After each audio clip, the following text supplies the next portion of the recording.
Olá amigos, para quem não me conhece, eu sou o pastor Paulo Oliveira e todas as semanas eu recebo várias perguntas de amigos fazendo vários questionamentos a respeito da palavra de Deus. É bem verdade que nos últimos tempos os maiores questionamentos têm um fundo profético. O ano de 2020 começou já bem conturbado, né? As notícias que vinham de um possível conflito gerando uma terceira guerra mundial balançou praticamente o mundo todo. Após isso, veio esta onda de pandemia iniciada lá na China, através desse coronavírus e que se espalhou pelo mundo todo e até hoje ainda é motivo de grande preocupação diante de tantas pessoas que têm perdido a vida por causa deste vírus. Recentemente, nós temos visto, principalmente nós aqui da região sul, que no Uruguai surgiu uma nuvem muito grande de gafanhotos. E essa nuvem de gafanhotos, por onde passa, vai destruindo plantações e muitas coisas.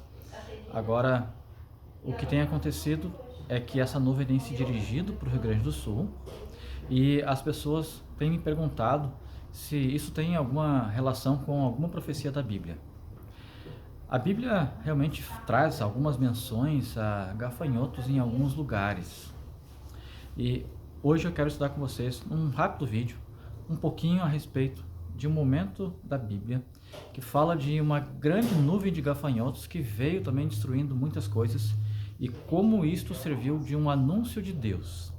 Então convido você a permanecer aqui comigo neste vídeo e também, claro, a se inscrever no meu canal e acompanhar outros vídeos mais, a também divulgar este vídeo para que mais pessoas conheçam a palavra de Deus e convide esses também a se inscrever aqui no meu canal.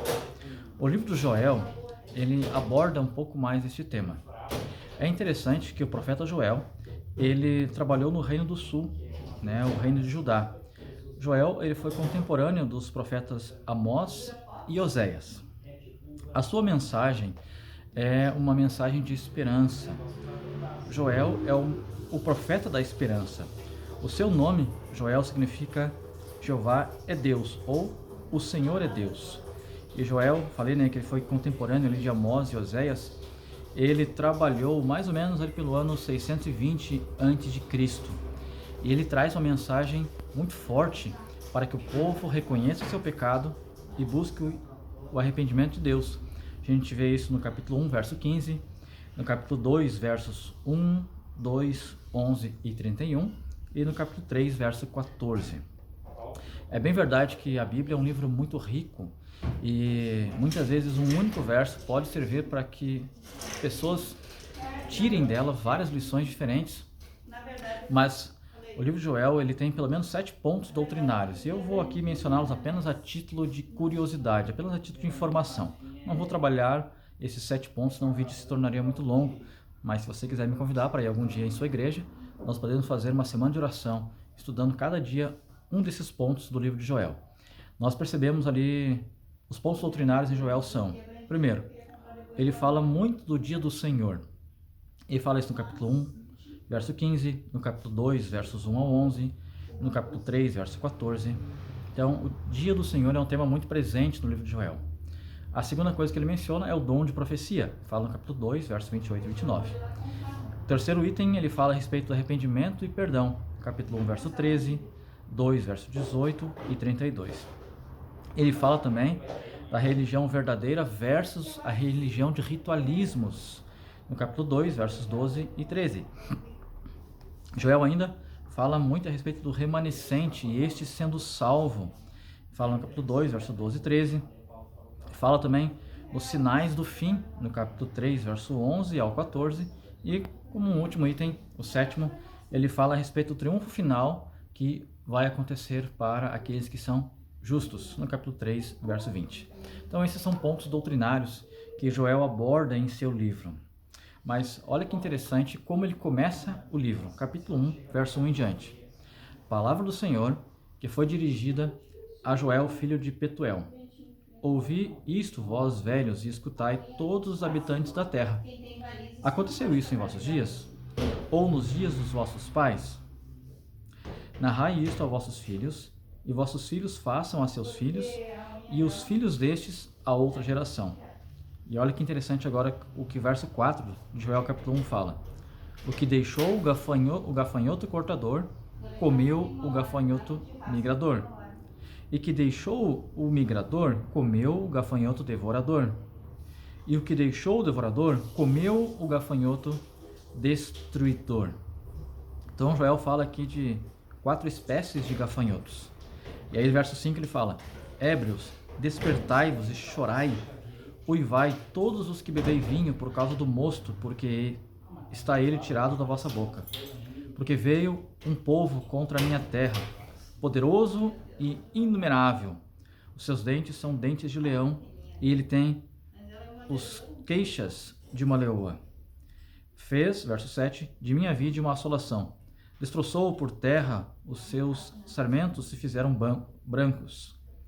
Lamenta como a virgem, que pelo marido da sua mocidade está cingido de pano de saco. E assim ele segue falando a respeito deste exército que invadiria o reino de Judá e destruiria as suas plantações, as suas casas, e que por fim levaria o povo em cativeiro. Esse é o exército de Babilônia que invadiu o reino de Judá por 3 vezes. Mas Joel apresenta sua mensagem trazendo ali 2 tipos de juízos de Deus. O primeiro, uma nuvem de gafanhotos que viria destruindo as plantações, e depois um exército babilônico que viria para então terminar de destruir aquilo que os gafanhotos tinham deixado e também levar o povo em cativeiro. Deus traz essa mensagem através do profeta Joel com o intuito de chamar a atenção daquele povo. E ele usa isso falando do dia do Senhor. O dia do Senhor seria o dia em que Deus faria juízo à nação. O dia de acerto de contas com a nação. Mas o que eu quero destacar aqui é que o Joel ele usa uma expressão repetindo-a em 3 momentos. E essas expressões estão no capítulo 3. No verso 14, Joel fala assim: multidões, multidões no vale da decisão, porque o dia do Senhor está perto no vale da decisão. Depois de falar sobre muitas coisas em todo o seu livro, Joel vai caminhando para o final, dizendo que pessoas estavam em um vale. Esse vale é chamado de Vale da Decisão.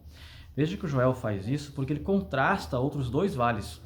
No capítulo 3, verso 2, ele fala assim: congregarei todas as nações e as farei descer ao vale de Josafá, e ali entrarei em juízo contra elas por causa do meu povo e da minha herança, Israel, a quem elas espalharam por entre os povos, repartindo a minha terra entre si.